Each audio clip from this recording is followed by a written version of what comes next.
قال رسول الله صلى الله عليه وسلم إذا كان أول ليلة من شهر رمضان صفدت الشياطين وفي رواية سلسلة الشياطين ومردة الجن রমজানের প্রথম রাত যখন শুরু হয় অবাধ্য জিনগুলাকে শিকলে আবদ্ধ করা হয়, শয়তানকে শিকলে বন্দী করা হয়। তাহলে রমজানে আমরা দুষ্টামি করি কেন? রমজান মাসে শয়তান তো শিকলে আবদ্ধ, রমজানে এরপরে গুনাহ করে না অনেকে? এটা কেন করে বলেন? অভ্যাসগত গুনাহ। কি গুনাহ? রমজানে যারা গুনাহ করে এটা অভ্যাসগত গুনাহ করে। প্রতিদিন রাত 7টা বাজে সে রিমোট দিয়ে টেলিভিশন ছাড়ে। রমজানে আপনার ইফতারির পরে কি করছে? 7টা বাজে বাস রিমোটটা হাতে নিয়ে ছেড়ে দিয়েছিল। স্ত্রী বলে রমজান মাস আপনারা জানেন না? ও ইন্না লিল্লাহি ইন্না ইলাইহি, মানে ওনার মনে নাই, আসলে উনি যে রমজান এটা মনে নাই। আজকে রিমোটটা নিছে রমজানে, কি কারণে? অভ্যাস। ওই যে প্রতিদিন টেলিভিশন ছাড়ে, রমজানেও ছাড়ছে, অভ্যাসগত গুনাহ। এখান থেকে কি বোঝা যায়? আপনি আজকে থেকে গুনাহ ছেড়ে দেওয়ার অভ্যাস করেন, না হয় রমজানে গিয়ে অভ্যাস ছাড়তে পারবেন না। আল্লাহ তৌফিক দান করেন।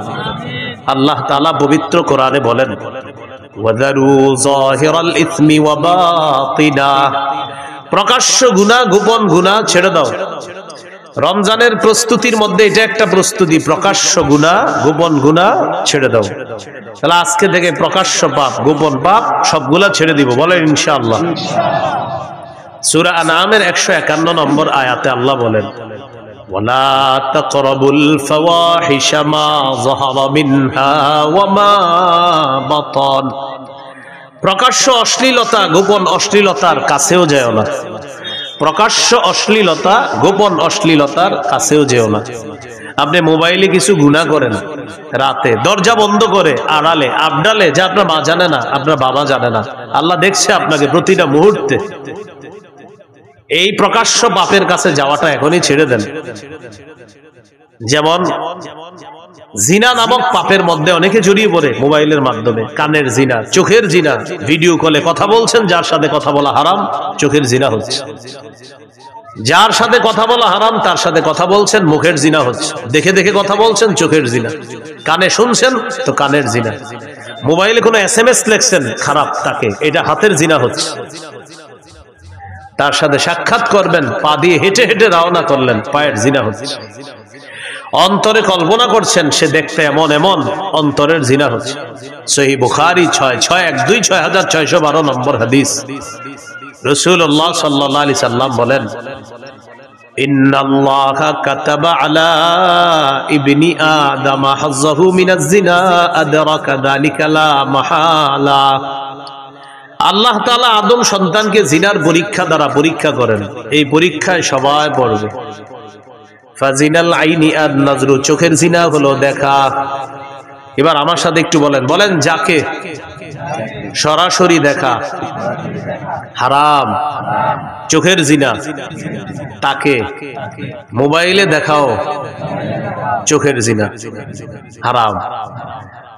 যুবক ভাইয়েরা একটু আওয়াজ দিয়ে বললেন, যাকে সরাসরি দেখা হারাম তাকে মোবাইলে দেখা, যাকে সরাসরি দেখলে চোখের জিনা হয় তাকে মোবাইলে দেখলেও ফাজিনাল আইনি আন নাজরু, চোখের জিনা হলো দেখা। ওয়া জিনাল লিসানাল মানতিক, জিহ্বার জিনা হলো কথা বলা।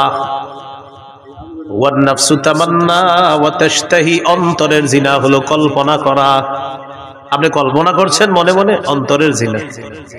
সত্যি করে বলেন, এই জিনায় মানুষ কি পরিমাণ প্রতিদিন প্রতিনিয়ত জড়িয়ে পড়ছে। আর কত বলেন, কবে আপনি গুনাহ ছাড়বেন? আর কত নেয়ামত আল্লাহর ভোগ করার পর আপনার উপলব্ধিতে আসবে যে আমি আল্লাহটা খাইতেছি, আল্লাহটা ভোগ করতেছি, সে আল্লাহ নাফরমানি আমি করতেছি। কিন্তু কবে আপনার বুঝ আসবে যে আমার নাফরমানি করা উচিত না? আল্লাহ বলতেছেন গুনাহ ছেড়ে দাও, প্রকাশ্য গুনাহ গোপন গুনাহ। আল্লাহ বলতেছেন পাপের কাছে যাও না, অশ্লীলতার কাছে যেও না।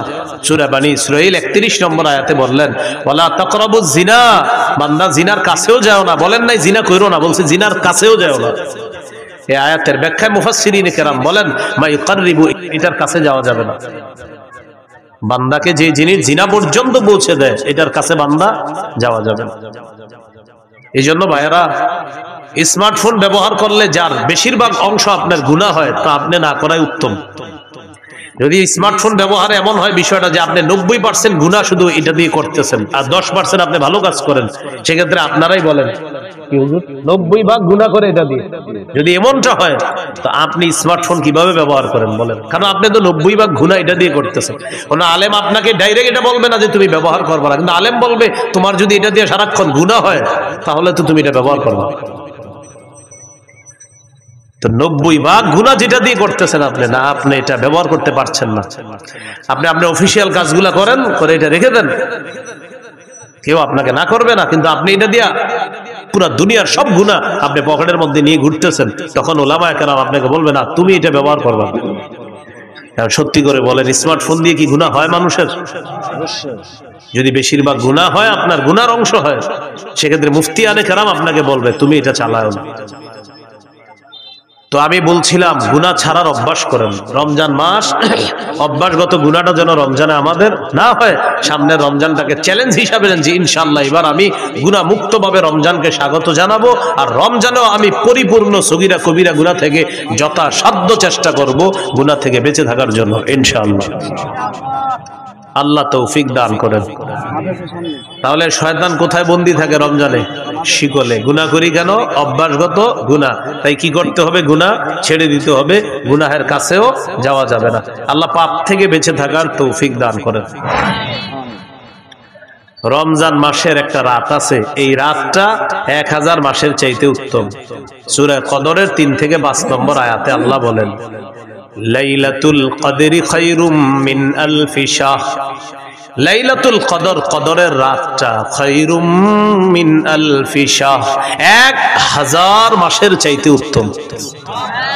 কয় হাজার মাসের চাইতে? 21, 23, 25, 27, 29, 5টা বেজর রাতে ঘুমাবিনি না, সারা রাত ইবাদত করার চেষ্টা করবেন। 27কে কেন্দ্র করে অপেক্ষা থাকেন না, 21 ইবাদত করবেন, 23তম রজনীত ইবাদত করবেন, 25তম রজনীতে ইবাদত করবেন, 27, 29তম রজনীতে ইবাদত করবেন। বুখারীতে ইবনে আব্বাসের একটা riwayat আছে, উনি বলেন 24তম রজনীতেও লাইলাতুল কদর হতে পারে। বুখারীর বর্ণনা। কত? 24তম। এই বর্ণনা দেখার পর আমার নিজস্ব উপলব্ধি কি জানেন? শেষের দশকে জোর বেজোর বুঝি না, পুরা 10টা রাতই ইবাদতে কাটানো। শেষের দশক পুরো ইবাদতে কাটান। এর সহজ সিস্টেম, ইতিকাফে বসে যান। ইতিকাফে বসে যান, বাস শেষ দশক, শেষ 10 রাতটা আপনি শুধু ইবাদতে কাটাবেন। এর সহজ উপায় কি? ইতিকাফে যদি বসে যান তখন তো আপনি সারাক্ষণ ইবাদতে আছেন। সুবহানাল্লাহ। এইজন্য যারা ইতিকাফে বসে তারা তো লাইলাতুল কদর পেয়ে যাবে। তো যাই হোক, এই রমজানটা শেষের দশকটা একদম মনোযোগ সহকারে প্রতিদিন ইবাদত করবেন, প্রতি রাত বেশি থেকে বেশি ইবাদত করবেন। আল্লাহ তৌফিক দান করেন। এরপরেও যেন বেজর রাত্রিগুলো একটাও আমাদের মিস না হয়। মনে থাকবে তো ইনশাআল্লাহ? আল্লাহ তৌফিক দান করেন। এই হলো রমজান মাসের গুরুত্ব। এখন আমরা জানবো রোজার গুরুত্ব। রোজা, রোজা, সিয়াম। সৌমের আবিধানিক অর্থ হলো আল ইমতিনা, বিরত থাকা। সৌমের আবিধানিক অর্থ হলো বিরত থাকা। কথা না বলাকেও সৌম বলা হয়। কথা না বলাকেও কি বলা হয় ভাই? কথা না বলা কাকে বলে? দেখেন তো আমার দিকে তাকান, এই যে কথা বললাম না, চুপচাপ থাকলাম, এটাকে কি বলা হয়? সৌম বলা হয়। পেরেশান হয়েন না, ফ্যান খুঁজতেছেন, পেরেশান হয়েন না, সমস্যা নেই। হ্যাঁ, আমার গরম দেখে উনি পেরেশান যে ফ্যান লাগবে না, ফ্যান লাগবে না। এটা হয় এই মুহূর্তগুলো আপনার হঠাৎ গরম, হঠাৎ ঠান্ডা, কিছুদিন পরে হয়তো গরমকাল আল্লাহ তাআলা দিয়ে দিবেন। সৌমের আবিধানিক অর্থ আল ইমতিনা, বিরত থাকা। সৌমের আরেকটা আবিধানিক অর্থ হলো কথা বলা থেকে বিরত থাকা। এইটা আমাদের দেশে যদি আইন করা যাইত, রমজানে কথা না বলা, খুব ভালো হইত। এমনি রোজা রাখে না খায়া, কিন্তু জিহ্বা বন্ধ রাখে না। মানে জিহ্বাকে খানা থেকে বন্ধ রাখলেও আপনার এটা দিয়ে গুনাহ থেকে বন্ধ রাখে না, মানে খানা থেকে বন্ধ, গুনাহ থেকে কিনা বন্ধ। যদি এরকম একটা মানে আপনার আইন হয়ে যাইতো যে বিশেষ করে বাংলাদেশে যারা আছে এদের জন্য জিহ্বাটা নিয়ন্ত্রণ করতে হবে। কারণ আমাদের দেশে আপনার রমজান আসলেই সব জিনিসের দাম বাড়ানো শুরু হয়, জিহ্বার মিথ্যা শুরু হয়। অথচ সারা পৃথিবীর অন্যান্য দেশে রমজান যত আসে মুসলমানদের জন্য দ্রব্য মূল্য তত সহনীয় করে দেওয়া হয়, কমায় দেওয়া হয়। সৌদি আরবে রমজান যত আসে আগে যেটার দাম ছিল বেশি, খেজুরের দাম যদি হয় 10 রিয়াল, রমজান মাসে করে দিবে 5 রিয়াল। পানির দাম যদি হয় 2 রিয়াল, রমজানে 1 রিয়াল। তাদের ইয়াকিন যে একে আল্লাহ 70 দিবে, এটা তাদের ইয়াকিন। আমরা কি করি, যত রমজান কাছে আর খালি খোঁজে হুজুর যে কি কি খায় মুসলমান। 1 নাম্বার খেজুর, বাস বাড়াও দাম। 2 নাম্বার রমজানের কতটুকু অংশ গরম থাকবে, শেষ 20 গরম থাকবে। এবার রমজান আপনার শেষের 20 একটু গরম হবে, তাহলে তরমুজ আটকায় রাখো, শেষের 20-এ মারো তরমুজ ইচ্ছা মতো। প্রথমে আটকায় রাখবে, ছাড়বে না প্রথম দিকে, তখন এটা বাড়াবে, গুদামজাত করবে, এরপরে আপনার এটা সময় মতো বাড়ায় দিবে। এটা কি বলেন ভালো কাজ হলো না এটা সুযোগের অসৎ ব্যবহার করা হলো? অসৎ ব্যবহার। এটা মুসলমানকে, রোজাদারকে কষ্ট দেওয়ার শামিল। আল্লাহ হেফাজত করেন। এই হলো আপনার রমজান মাস। সৌমের একটা অর্থ হলো কথা থেকে বিরত থাকা, এটাও সৌমের একটা অর্থ। যেমন পবিত্র কোরআনে সূরা মারিয়ামে আছে, ঈসা নবীকে তার আম্মা যখন কোলে নিয়ে মানুষের কাছে যাইতেছে, টেনশনে পড়ে গেছে। ঈসা নবীর আম্মা বলতেছে, আল্লাহ ইয়া লাইতানি মিততু ক্বাবলা হাদা, আহারে এই দৃশ্যের আগে যদি আমি মারা যাইতাম ভালো হইত। ওয়াকুনতু নাসিয়াম মানসিয়া, আমার যদি সব ভুলাইয়া দেওয়া হইতো, আমি যদি এমন হইতাম যে সব ভুলে গেছি তাহলে ভালো হতো। আমার যদি সবাই ভুলে যেত ভালো হতো, কারণ আমি এখন সন্তান নিয়ে যাব, আমার স্বামী নাই, কোনো পুরুষ আমাকে স্পর্শ করে না, জাতি তো আমাকে বলবে সন্তান করতে গেছে। তো বলতেছে ইয়া লাইতানি মিততু ক্বাবলা হাযা, হায় আমি যদি এর আগে মারা যাইতাম। ঈসা নবীর আম্মা এটা বলতেছে।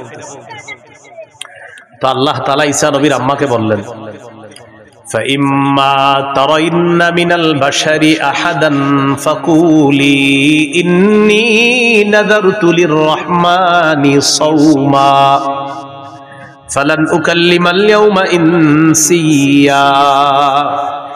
তুমি যদি মানুষের মধ্যে কাউকে দেখো তোমার ডিস্টার্ব করতে পারে মানুষ, তখন তুমি বলবা ইন্নী নাযারতু লিররহমানি সাওমা, আমি কথা না বলার মানত করেছি, আমি রহমানের জন্য কথা না বলার মানত করেছি। এই যে সাওমা, সাওমা মানে কথা না বলার মানত করা। তাহলে সাওমের একটা অর্থ কি? কথা না বলা।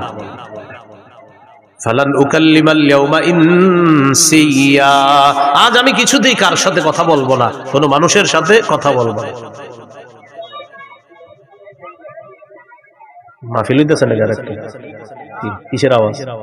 কিছু বেচতেছে মনে হয় কেউ মাইক দিয়ে, নিষেধ করেন তো। এরকম আপনাদের মাহফিলের পাশে মাইক বাজবে কেন? তো আল্লাহ তাআলা বললেন, মারিয়াম তুমি কোন পুরুষকে যখন দেখবা, মানুষকে দেখার পর বলবা আমি রহমানের জন্য কথা না বলার মানত করেছি, আমি কারোর সাথে কথা বলবো না। খুব মন দিয়ে শুনবেন, বুঝাইতে চাইলাম সৌমের একটা অর্থ হলো কথা বলা থেকে বিরত থাকা। তো আমি বলতেছিলাম রমজান মাসে জিহ্বাটারে বিরত রাখার খুব চেষ্টা করা। কেন একটু বুঝেন। হাদিসে আসছে রাসূল সাল্লাল্লাহু আলাইহি সাল্লাম বলেছেন, সিয়াম হলো ঢাল, যতক্ষণ এই ঢালটাকে ছিদ্র না করা হবে। বলেন তো সিয়াম কি? ঢাল, জাহান্নাম থেকে বাঁচার ঢাল। এটাকে যতক্ষণ কি না করা হবে, ছিদ্র। রোজা নামক ঢাল ছিদ্র হয় দুটি অপরাধে। কয় অপরাধে? মিথ্যা এবং গীবত। এখন আপনারা বলেন মিথ্যা গীবত হয় কি দিয়ে? জিহ্বা দিয়ে। তাহলে রমজানের রোজাটা হলো ঢাল, ততক্ষণ যতক্ষণ এটাকে ছিদ্র না করা হবে। রমজান নামক রোজা বা রমজানের মাসের যে রোজা, এই রোজা নামক ঢালটা ছিদ্র হয় দুটি অপরাধে। একটি হলো মিথ্যা বলা, আরেকটি হলো গীবত করা। মিথ্যা এবং গীবত হয় জিহ্বা নামক অঙ্গের মাধ্যমে। তাই আজকে থেকে চেষ্টা করা আমরা জিহ্বাকে নিয়ন্ত্রণ করা, এটার মাধ্যমে যেন আমাদের রোজাগুলা ছিদ্র না হয়, যথাসাধ্য চেষ্টা করা। আল্লাহ হেফাজত করেন। তাহলে এবার আপনারা বলেন রোজা ছিদ্র হয় কয় অপরাধে? কি কি? মিথ্যা আর গীবত হয় কোন অঙ্গের মাধ্যমে? তাহলে জিহ্বাকে এখন থেকেই সংযত করা, নিয়ন্ত্রণ করা। আল্লাহ তৌফিক দান করেন। তিরমিজির হাদিস 2406 নম্বর হাদিস, 2406। এই হাদিসের বর্ণনাকারী উকবা ইবনে আমির রাদিয়াল্লাহু তাআলা তিনি রাসূল সাল্লাল্লাহু আলাইহি সাল্লামকে প্রশ্ন করলেন, মান নাজাতু ইয়া রাসূলুল্লাহ, ওগো আল্লাহর রাসূল, মুক্তির উপায় কি আমি আপনার কাছে জানতে চাই। রাসূলুল্লাহ সাল্লাল্লাহু আলাইহি সাল্লাম বললেন, মুক্তির উপায় তিনটি। ভাই, মুক্তির উপায় কয়টি? তিনটি। এক নাম্বার, আমসিক আলাইকা লিসানাক, তুমি তোমার জবান সংযত রাখবা, জিহ্বা সংযত রাখবা। এটা মুক্তির এক নাম্বার উপায়। এখান থেকে বোঝা যায় জিহ্বা আপনাকে বিপদে ফেলবে। নবী বললেন, মুক্তির এক নাম্বার উপায় জবান নিয়ন্ত্রণ করবা। দুই নাম্বার, ওয়ালিয়াসাকা বাইতুকা, তোমার ঘর যেন তোমার জন্য প্রশস্ত হয়। এটার উদ্দেশ্য হলো আপনি কাজ শেষ করে তাড়াতাড়ি বাসায় চলে যাবেন। 6টা বাজে বাসায় যাওয়ার কথা, আপনি রাত 10টা 11টা বাজছে এখনো বাসায় যান না। স্ত্রী ফোন দিয়েছে, কি ব্যাপার, 6টায় বাসায় আসার কথা, সর্বোচ্চ 6:30 7টা বাজতে পারে, আপনি এখনো আসেন নাই কেন? বন্ধুদের সাথে আসি। না, বন্ধুদের সাথে থাকা যাবে না। আপনার কাজ শেষ, বাসা, বাসা থেকে বের হয়েছেন কাজ, হয়তো কাজে নয়তো বাসা, নয়তো বাসা নয়তো কাজে, অন্য কোথাও থাকবেন না। নবী বলেন, মুক্তির 2 নাম্বার উপায় বাসায় থাকো। কেন? কারণ বাহিরে যেই গুনাহগুলো আপনি করবেন, আপনার স্ত্রী, সন্তান, মা বাবার সামনে সেগুলা মন চাইলেও করতে পারবেন না। তাই নবী বললেন, মুক্তির 2 নাম্বার উপায় বাসায় থাকো। ওয়ালিয়াসাকা বাইতুকা, ঘর যেন তোমার জন্য প্রশস্ত হয়। তাহলে কি শিখলাম? আড্ডাবাজি করা যাবে না।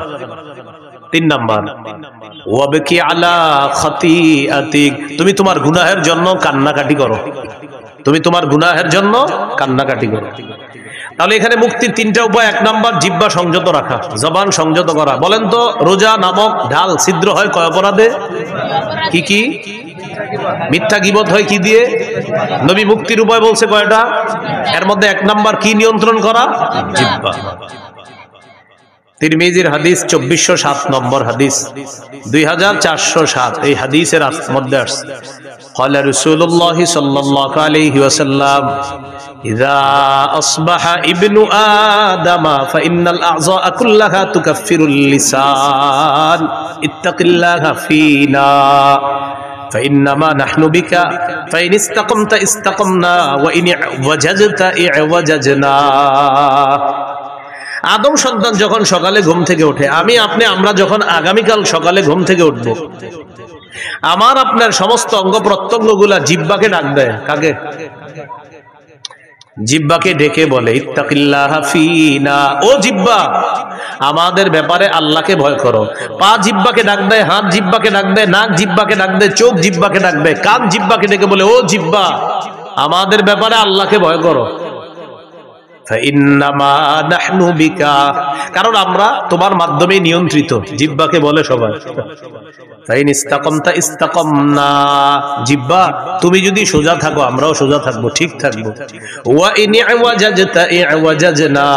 জিহ্বা তুমি যদি বাঁকা হয়ে যাও আমরাও বাঁকা হয়ে যাও। তাহলে বলেন তো, রোজা নামক ঢাল ছিদ্র হয় কয় অপরাধে? কি কি? মিথ্যা গীবত হয় কোন অঙ্গ দিয়ে? জিহ্বা দিয়ে। সমস্ত অঙ্গ প্রত্যঙ্গ কাকে বস মানে? জিহ্বা। জিহ্বা বস সবার, এজন্য এটা নিয়ন্ত্রণ করেন না।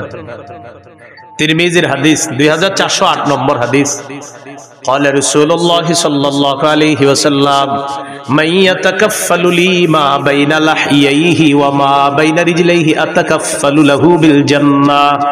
রাসূলুল্লাহ সাল্লাল্লাহু আলাইহি সাল্লাম বলেন, আমার কোন উম্মত যদি 2টি অঙ্গের নিশ্চয়তা আমাকে দিতে পারে যে সে জিহ্বা দিয়ে গুনাহ করে না আর লজ্জাস্থান দিয়ে গুনাহ করে না, 2 চোয়ালের মাঝের অঙ্গ তথা জিহ্বা, 2 রানের মাঝের অঙ্গ তথা লজ্জাস্থান, এই 2টি অঙ্গ দিয়ে সে গুনাহ না করার নিশ্চয়তা যদি আমাকে দিতে পারে, আমি নবী তাকে জান্নাতে নেওয়ার জিম্মাদার হয়ে যাব।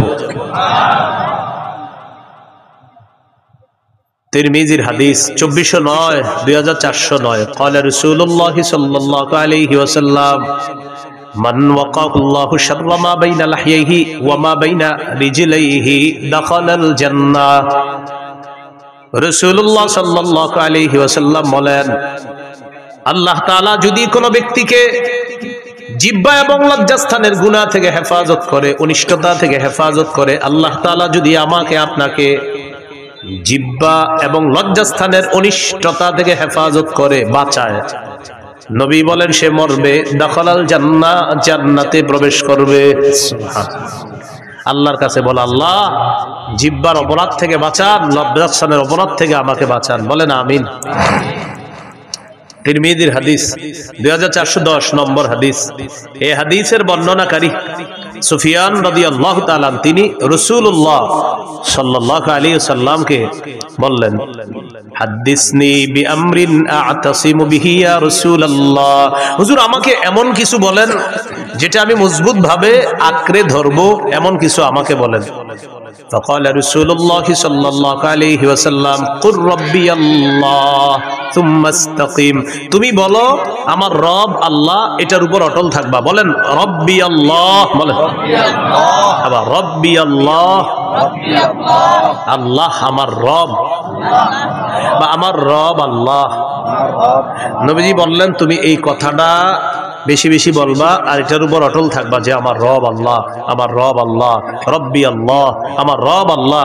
এর মানে হলো লা ইলাহা ইল্লাল্লাহ, আরো যত কিছু আছে এগুলা বেশি বেশি বলা, মানে আপনি স্বীকৃতি দেওয়া আমার রব আল্লাহ, এই কথার উপর অটল থাকা।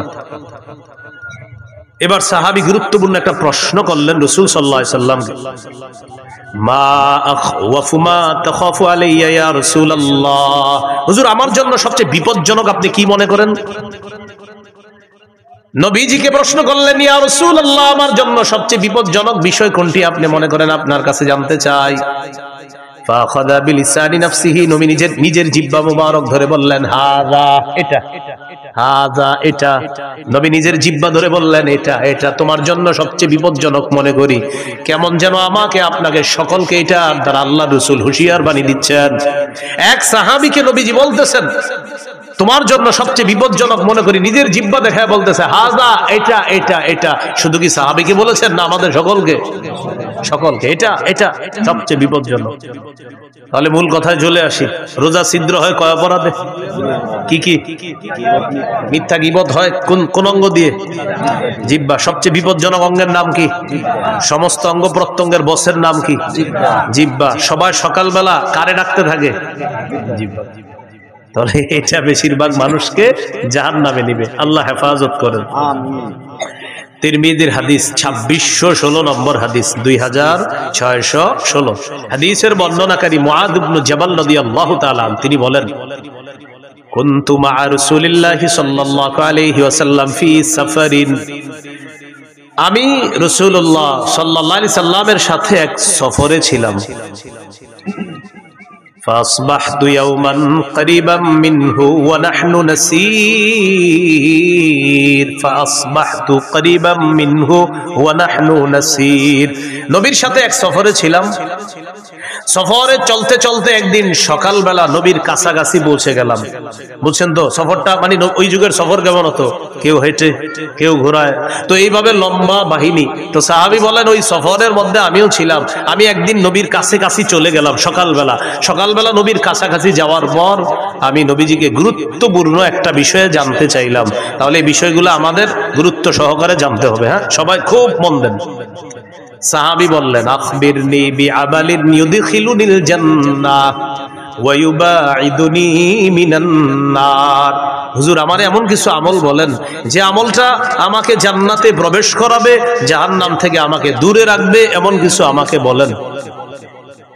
فقال رسول الله صلى الله عليه وسلم, নবীজি বললেন, তা'বুদুল্লাহ লা তুশরিকু বিহি শাইআ।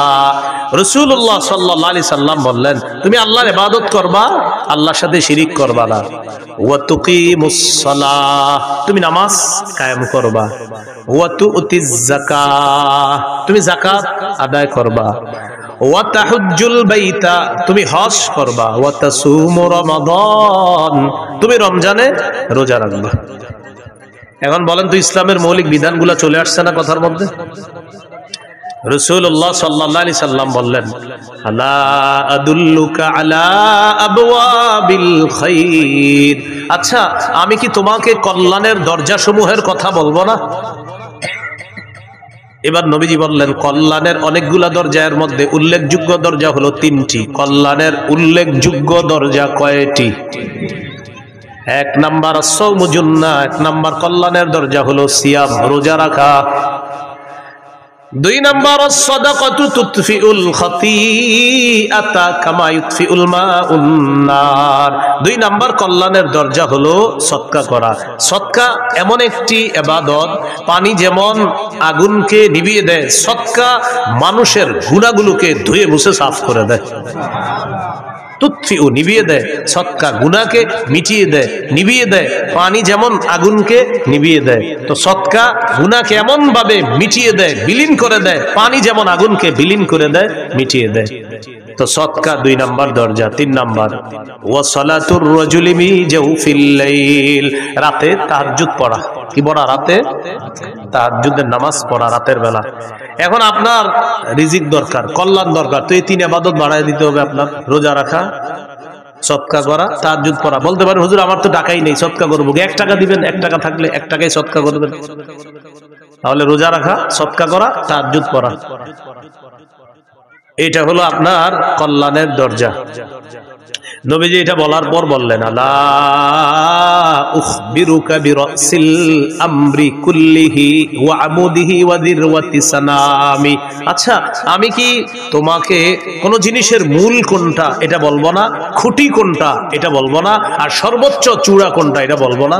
তখন নবী বললেন, রাসুল আমরি আল ইসলাম, মূলের নাম ইসলাম। সুবহানাল্লাহ।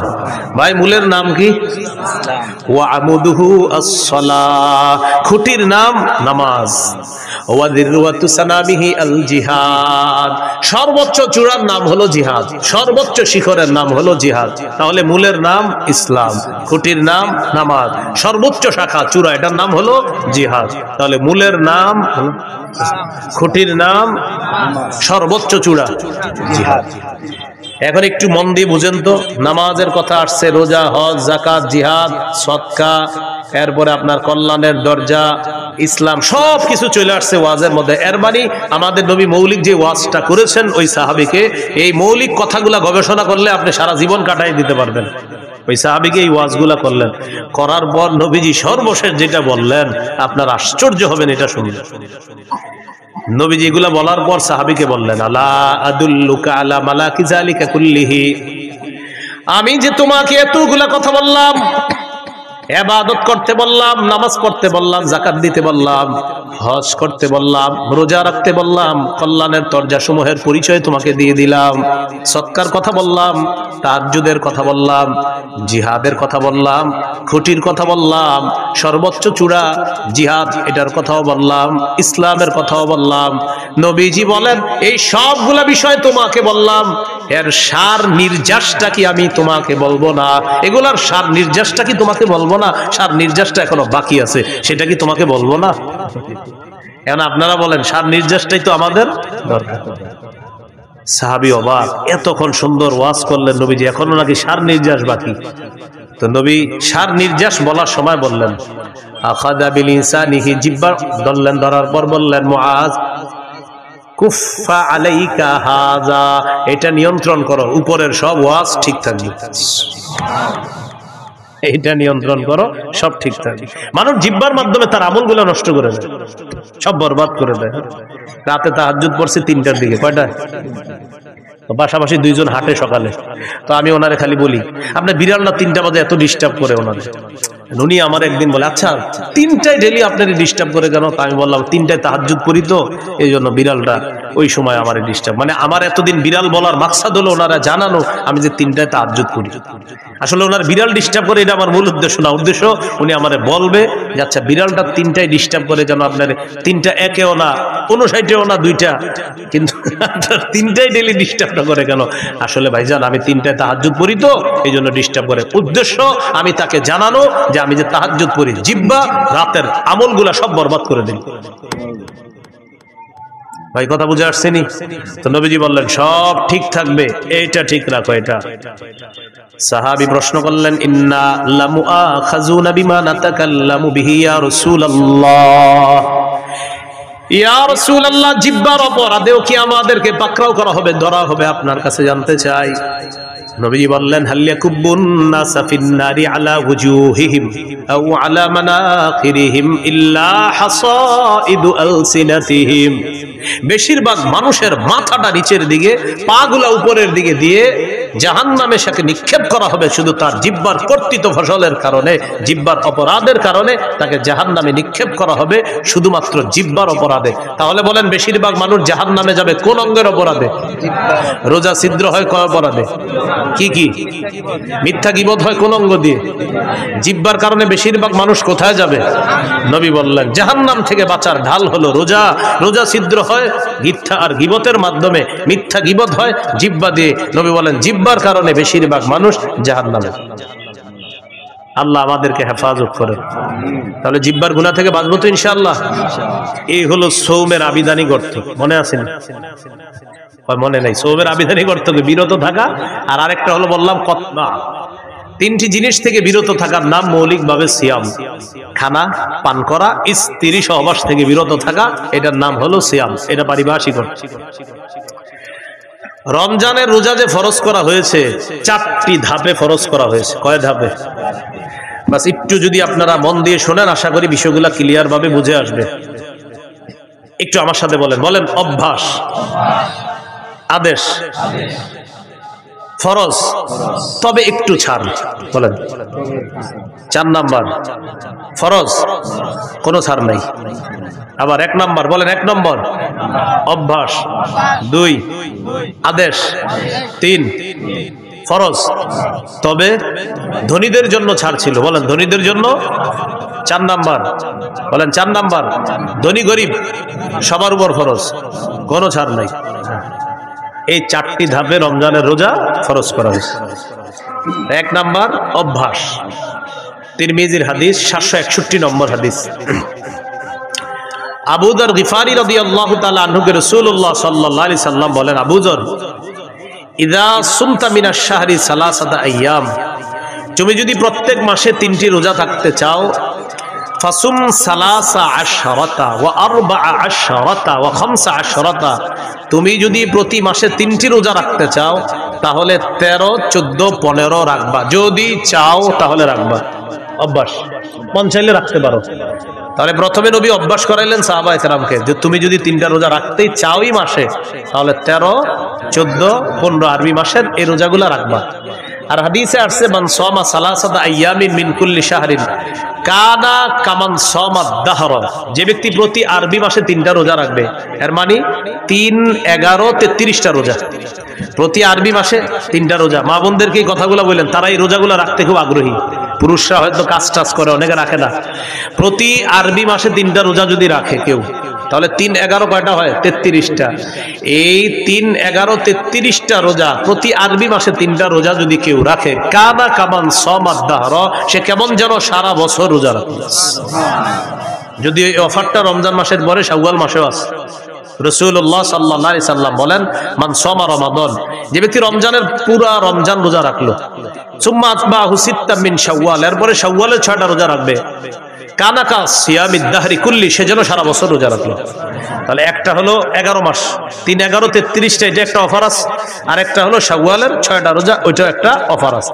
তো যাই হোক, আমাদের মূল আলোচনা ছিল 1 নাম্বার অভ্যাস। নবীজি অভ্যাস করেছে, চাইলে 3টা রোজা আরবি মাসে রাখতে পারো। 2 নাম্বার কি ছিল? আদেশ।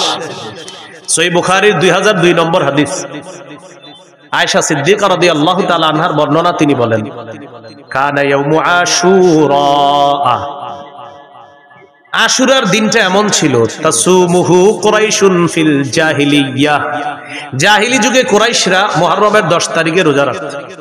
ওয়া কানা রাসূলুল্লাহ সাল্লাল্লাহু আলাইহি ওয়াসাল্লাম ইয়াসুমু, নবীজিও মুহররমের 10 তারিখে রোজা রাখতেন। খুব বুঝেন, জাহিলি যুগে কুরাইশরা মুহররমের 10 তারিখে রোজা রাখতো। আমাদের নবীজি সাল্লাল্লাহু আলাইহি সাল্লাম তিনিও রোজা রাখতেন। কবে? মুহররমের 10 তারিখ। ফালাম্মা কাদিমাল মাদিনা, নবীজি যখন মদিনা আসলেন, আসার পর দেখে ইহুদিরা মুহররমের 10 তারিখে রোজা রাখে। فقال رسول الله صلى الله عليه وسلم, নবীজি বলেন, আচ্ছা তোমরা আজকে রোজা রাখো কেন মুহররমের 10 তারিখে? ইহুদিরা জবাব দিল, হাদা ইয়াউমুন নাজ্জাল্লাহু ফীহি মূসা, এটা এমন একটা দিন যেই দিনে আল্লাহ মুসা নবীকে ফেরাউনের বাহিনী থেকে মুক্তি দিয়েছিলেন। ফাসামাহু শুকরান লিল্লাহ, মুসা নবী শুকরিয়া আদায় করার জন্য মুহররমের 10 তারিখে রোজা রাখছে। আমরা তার অনুসরণে মুহররমের 10 তারিখে রোজা রাখি। কাদের বক্তব্য? ইহুদিদের।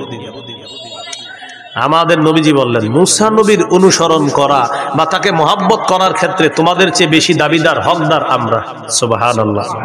মুসা নবীকে অনুসরণ করার ক্ষেত্রে আমরা বেশি হকদার, মুসা নবীর সুন্নাহ পালন করার ক্ষেত্রে আমরা বেশি হকদার, মুসা নবীকে ভালোবাসার ক্ষেত্রে আমি আর আমার উম্মত বেশি হকদার। মুসলমান যারা, নবীজি